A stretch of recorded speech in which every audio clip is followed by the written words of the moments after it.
back again to Introduction to the Old Testament. We are in session 5B, covering chapters 23 through 26, and in this lecture we are talking about chapter 23, the book of Proverbs. Make sure your slide presentation is open to presentation 23. The title of the book comes from Proverbs 1:1 in Hebrew, the Mishalim, the Proverbs. It says the Proverbs of Solomon, the son of David, from the Hebrew word mashal, which again is translated as Proverbs and has a rather wide range of meaning, including the idea of comparison, a code of behavior, and the discovery of hidden truth. It is intended to instruct the listener in wise behavior and right living. The book of Proverbs was both composed and collected. It contains the literary treasury of ancient Israel's sages or wise men. The four basic leadership roles referred to are in Jeremiah 18:18 and in Ezekiel 7:26 through 27. And these four basic leadership roles are priest, prophets, kings, and sages or wise men and women. Please go on to slide 2, the writing of the book. Proverbs contains 8 collections of wise sayings, ascribed to Solomon, ascribed also to King Hezekiah's men in Proverbs 25:1, who are said to have transcribed Solomon's Proverbs, also to Agur and Lemuel in Proverbs 30 and 31. The book also mentions the editorial work of scribes, indicating the book probably reached its final form sometime in the 6th century BC during the time of Hezekiah. Proverbs is largely attributed to Solomon, who was in close contact, of course, with Egypt, having married one of the Pharaoh's daughters, and it has some literary parallels with Egyptian wisdom of Amenemope, also with some other Mesopotamian wisdom literature again, although their view of God, of course, is very different. Solomon set an example of a wise man, at least during his young and earlier years as king. He was also a patron and composer of the arts and a scholar. In 1 Kings chapter 4, verses 29 through 34, Solomon is credited with speaking around 3,000 proverbs, and all courts had scribes that were regularly, their job was just to sit and write the transcript, the words of the king and the things that took place in the court. Solomon is also attributed with writing over 1,000 songs. Scholar Bruce Waltke and others argue that Solomon authored select sections of the book. Waltke cites 4 factors that support the authenticity of Solomon's authorship of many of the proverbs in the book. First thing he cites is the history of 1 Kings and 2 Chronicles matches that of Proverbs in terms of the attributions of Solomon, the things that he did, and some of his life that would have come out in Proverbs. Secondly, the structure and content of Proverbs is similar to comparable wisdom literature from Egypt, Mesopotamia, and other cultures during the reign from the time period of Solomon, which Solomon reigned in the mid-900s BC. Thirdly, there is linguistic evidence that matches well with Solomon as the author. And again, that's from looking at the linguistics, the use of the language from that time, both in ancient Israel and in the surrounding cultures. Fourth, wisdom literature is typically set within the context of the kingly court. Around the time of King Solomon, and for a large period of time both before and after, it was in the royal courts where much wisdom literature was written down and recorded, and also played and presented before the court and within the family.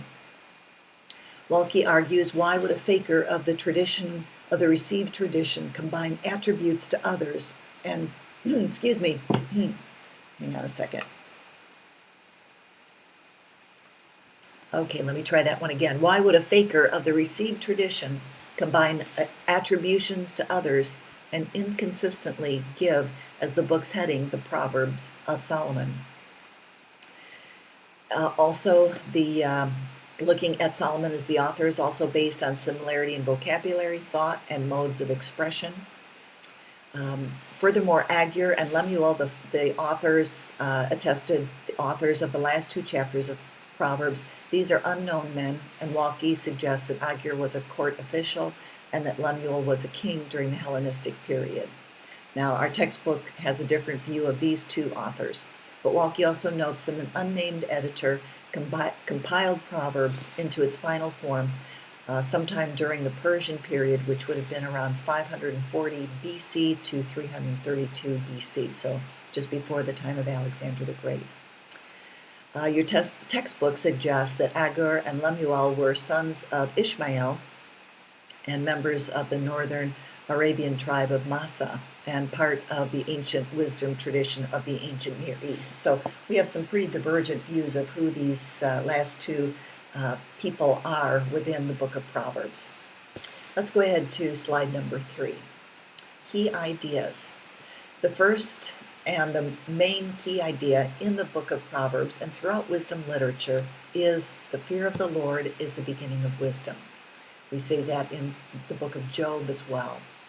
And so we will be talking a little bit more about what is the fear of the Lord. A second key idea is that the way of wisdom leads to life and blessing. Third key idea is that a proverb illustrates a general principle and not a promise, and we'll talk more about that as well. Fourth key idea is that wisdom leads to an understanding of the action-consequence principle. Actions have consequences, and this is part of understanding wisdom, is to pay attention to the actions that you're doing, knowing that they will indeed have consequences sooner or later. Slide 4. Outline of the book of Proverbs. The outline that your textbook presents is a good functioning one. The first part is Proverbs 1, verses 1 through 7, which provides the title and the purpose for the book of Proverbs. And let me go ahead and read that to you. So from verse 1, the Proverbs of Solomon, the son of David, king of Israel, to know wisdom and instruction, to discern the sayings of understanding, to receive instruction in wise behavior, righteousness, justice, and equity, to give prudence to the naive, to the youth knowledge and discretion. A wise man will hear and increase in learning, and a man of understanding will acquire wise counsel. To understand a proverb and a figure, the words of the wise and their riddles. The fear of the Lord is the beginning of knowledge. The fools despise wisdom and instruction. Again, these are the opening verses of the book of Proverbs that lay out what the entire book is intended to achieve. The second part is a father's reflection on the way of wisdom. And this covers from verse 1:8 through the end of chapter 9. And there are 3 parts to this. The first is a discourse on wisdom. So just basically a discussion, like a father sitting down with his son, just talking about what is it to be a wise man? How do you grow up to become a wise man or woman? And that goes through the end of chapter 4. The next part of the father's reflection on a way of wisdom is instruction on marriage and warnings against adultery, and that's chapters 5 through 7. And then the third part of the father's reflection is wisdom personified in chapters 8 and 9. And here we see wisdom personified as a woman, and personified as wisdom was present in the act of creation itself. And so everything God does is done through wisdom. And this leads to a lot of really interesting rabbinic literature about, even before the creation, wisdom, which is who God is and is part of God, but part of God's planning. Everything was done in wisdom. The third part in the outline that your textbook provides are the first collection of the Proverbs of Solomon, and that's chapters 10 through 22. So this is a rather random collection of Proverbs that are associated with Solomon. Next, we have Anonymous Wise Sayings, chapters 22 through 24, verse 22. And then we have more Anonymous Wise Sayings. So basically from chapters 22 through 24, we have just anonymous collections of wise sayings. And then we have more Proverbs of Solomon, which go from chapter 25 through 29, and concluding with the appendices. Chapter 30 is the sayings of Agur. Chapter 31 through verse 9 is the sayings of King Lemuel. And then Proverbs closes with an acrostic poem on the virtuous woman. And that's chapter 31, verses 10 through 31. And again, it's anonymous. You may recall acrostic. We came across that when we were talking about Psalms, Psalm 119. So the example, if this was in English, where the first colon or the first little subgroup would all begin with a letter A, the next little subgroup would all begin with a letter B, and the next with a letter C, and so forth. So again, an acrostic is simply an alphabetic structure where the first letter of the first word in each section begins with the corresponding alphabetic letter. So that is what the poem on the virtuous woman is. So again, that's one way of outlining the book of Proverbs. Let's look at slide 5. The background to Proverbs.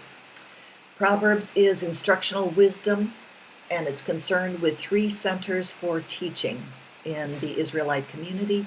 The first center for teaching is the family or the clan. In Israelite and throughout most of history, family included extended family. It's more of our modern society where family is spread out all over, but traditionally family, and one of the main learning centers was within the family. The second is the royal court, and it was the purpose of the king and queen to instruct the sons and the daughters, the children, in the way of wisdom. And the third center for learning was the scribal school.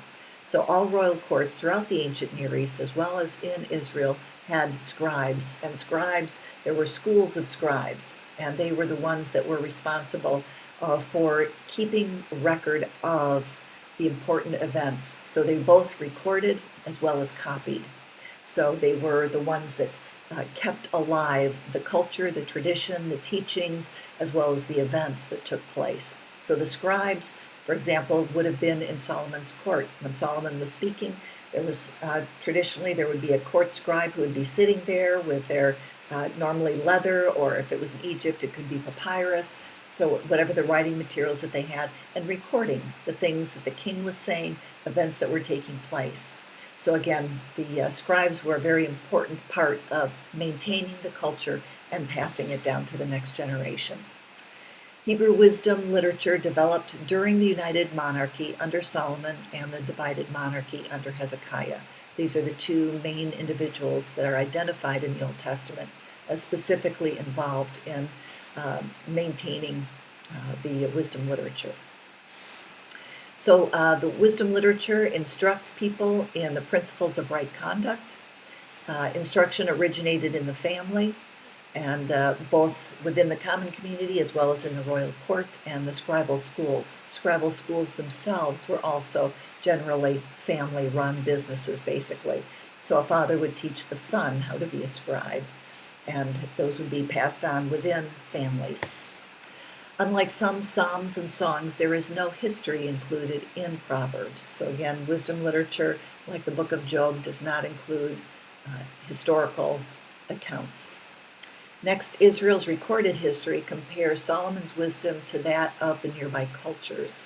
Solomon's wisdom surpassed the wisdom of all the people of the East, and the wisdom of Egypt is recorded in 1 Kings chapter 4, verse 30.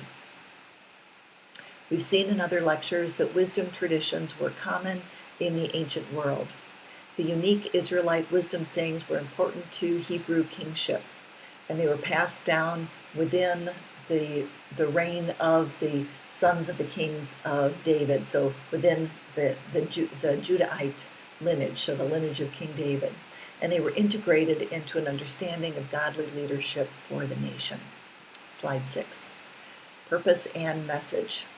As we stated in when we read from Proverbs 1 through 7, it does indicate the overall stated purpose and message of the book of Proverbs. Hebrew wisdom literature, unlike its neighbors, acknowledges only one God, the Lord, Yahweh. The book emphasizes the close association of the fear of the Lord with the knowledge of God. Because Yahweh is the source of wisdom, only those who know God can truly be wise. The purpose of Proverbs is first to teach, and to teach is considered pretty much equivalent to know, wisdom and instruction.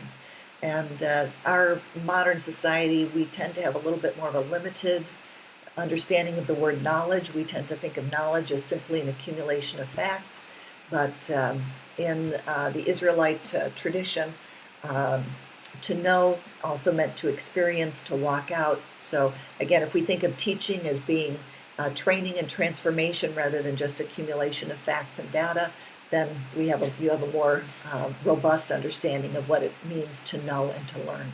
So purpose of Proverbs is first to teach, to know, wisdom and instruction. Wisdom includes wise dealings, which is practical living, righteousness, which is right living, answerable to God, justice, right dealings with others, and equity, being non-discriminatory, non-preferential treatment of others, which delivers a person from ruin and death. Proverbs help place the simple and the young people on a good path. Young people do not have to learn from experience, nor do old people. Proverbs is intended to instruct the mature to become more mature, to receive greater learning and acquire greater skill in understanding the workings and ways of the world. So once again, we do not have to learn through hard knocks, through experience. You can learn by the instruction of others. And that is what the Word of God, and specifically here Proverbs, is intended to do, to teach the simple how to avoid problems, to train the foolish to be wise, and help the wise to become more wise. So that's, ideally, we are to learn from the Word of God, not from experience. Proverbs is also intended to understand mysteries and difficult things.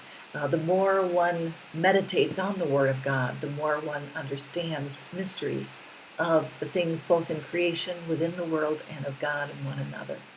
And Proverbs is intended to help teach the fear of the Lord. It is also to preserve wisdom for succeeding generations, and this, of course, fits in with what I mentioned a little bit ago. Wisdom can be taught and passed from one generation to the next. Unfortunately, so often we do not learn from history or from the Word of God, but ideally, that's what we are to do. Proverbs emphasizes the benefits of righteous living. There is safety, health, abundant welfare, peace, long life, prosperity and integrity, and righteousness. And by following the way of wisdom, you will find favor and a good reputation in the sight of God and humankind. And that is in Proverbs 3:4. You may also recognize that was said of Jesus as a boy, that as he grew up, he obeyed his father and mother, and he increased in favor with God and with people around him. Slide 7. Structure and organization. Now, I know in the outline we mentioned 4 different sections for the organization, but here we will look at the 3 major sections of Proverbs. So this is a more simple way to view really the book of Proverbs. So the first section is the same as what we have in the outline, chapters 1 through 9, and that can be referred to as the discourse material. It is closer to a narrative poetic flow in the chapters. So in chapters 1 through 9, it is a father's instruction. It is cited to be from Solomon, and it has a more consistent flow, story of instruction on how to be wise. And then the next, in chapters 10 through 29, these are a more random collection of proverbs. And as you read through, one is rarely related to the next. Once in a while, you might find a few that seem to be related, but it's really a little bit more of a somewhat random collection of wisdom sayings without observable sequence between many of the proverbs. And then the closing, chapters 30 through 31, the appendices, again, the wisdom literatures of Agur and Lemuel, and then the closing proverb of the virtuous woman. And those are the 3 major sections of the book of Proverbs that may be helpful to think of them that way.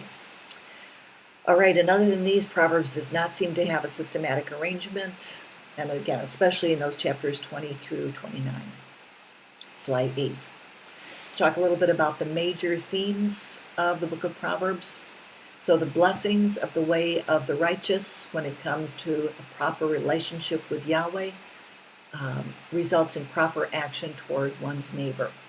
Proverbs has a lot to say also about appropriate speech as well as appropriate male-female relationships. So the first that we mentioned under key ideas also, the fear of the Lord is equated with the knowledge of God and leads to wisdom. So the fear of the Lord is recognizing that God is God and you are not. So I think that's the first thing, when we realize that there is one who is greater than us, who does see and pay attention to the things that we do. We'll take this a little step further. Since the wisdom literature is meant to help keep the simple from trouble and help to lead you into the fear of the Lord, one of the things that I've recommended many times to my son and to other students and others, when they're struggling with temptation or trying to decide what to do or how to get out of a situation or how to just, again, deal with the many pressures of life, is to invite God into your situation. Especially if you're in the midst of a temptation, if you're in the midst of sin, right in the middle of it, instead of trying to hide from God, instead just invite him in. Say, Lord, I am in this situation. I don't think that you approve of it, but I invite you in to just be right here with me in this, because I don't know how to get out, or I don't know how to deal with it. And that actually is a fear of the Lord. And it will help lead you into right thinking and right behaviors. So rather than running from God, you bring him in and you say, Lord, be right here with me. And then let the Lord help you to walk out of that situation. It may sound counterintuitive, but the ways of the Lord are often foolishness to what seems rational to our mind.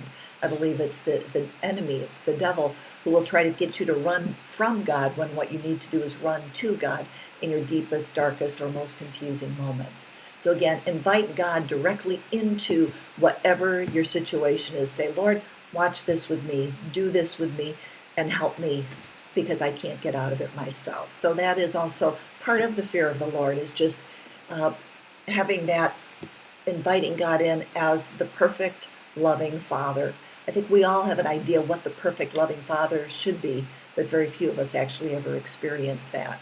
No one ever experiences the perfect Father, but God is. And somehow we all know that the perfect Father is one who will love us no matter what, who is strong enough to help us pull us out of our situations when we can't do it ourselves, and will continue to surround us with grace in the midst of it. So again, inviting God in is actually part of the fear of the Lord. It doesn't mean that you're trembling, simply trembling, but it does have that respect. It's like, because you know, people, we always know when something is not right. And so invite God into the midst of your situations. Okay, a second major theme is what your author of your textbook called the retribution principle, that I tend to call the action consequence principle. It's the blessings for keeping covenant loyalty and curses for walking away from the Lord. So again, really points us back to invite God into your circumstance so that he can help you to walk the path of right behavior, because you can't do it yourself, not completely. Human speech, also a really important theme in the book of Proverbs. So Proverbs has quite a lot to say about the tongue, what we do with our words. Words are powerful. Here are some Proverbs, and in your notes it lists the verses. Death and life are in the power of the tongue, and they who love it will eat the fruit of it. So that is truly also that action consequence, but shows the power of the words that we say.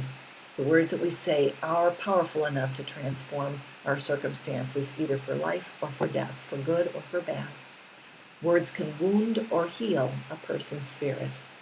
Words shape our attitudes and perceptions of the world and of others.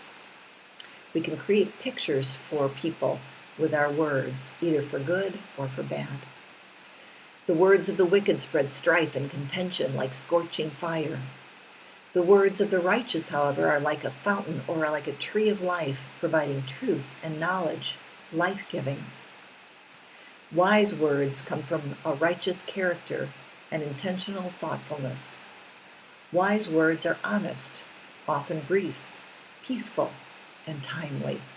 One of the proverbs that kept me out of a lot of trouble many times was a simple one that says, "Even a fool, when he keeps his peace, will be counted wise."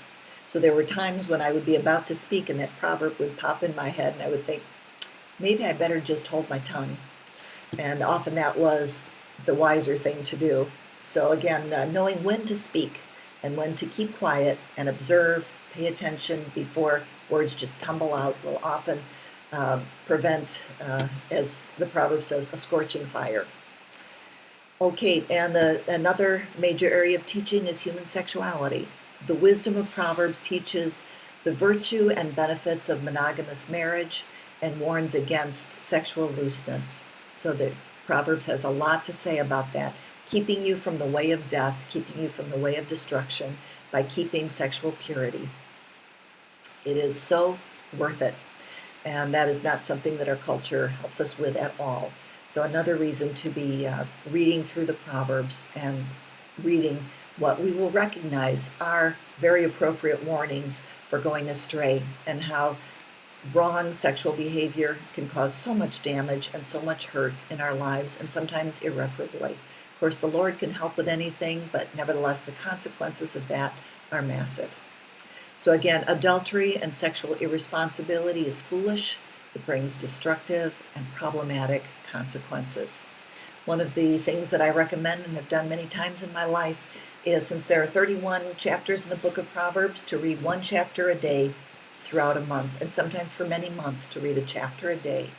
And from time to time I'll go back and just go back through Proverbs because it has so many wise and wonderful words, and just to pause on those that particularly speak to you. But even just going through them gives a repertoire, so you have that in your mind, and sometimes they will pop up at times that you might need it the most.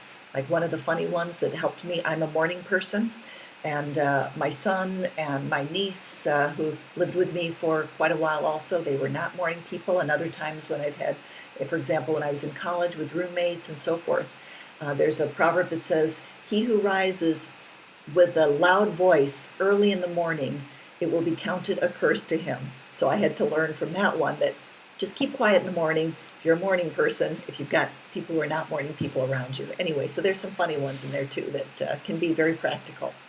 So as you read through Proverbs, keep in mind that it is wisdom literature. Proverbs gives practical insight and instruction for godly living. These are general principles, and they are not guarantees or promises that life will be easy, but they point the direction for a blessed life built upon relationship with God and others. So again, keep in mind that these are general principles. You cannot take them and say a promise and say, just because I do this, I will be a wealthy person and everything that I do will always go well and be blessed. No, there will be bumps in the road. There will be hardship. Jesus promised us that in this life you will have tribulation. So, but he also said, but be of good cheer, for I have overcome the world. And so that's where we have that right fear, that right relationship with God, that even in the midst of trouble, we can still be blessed. We can still be blessed of God.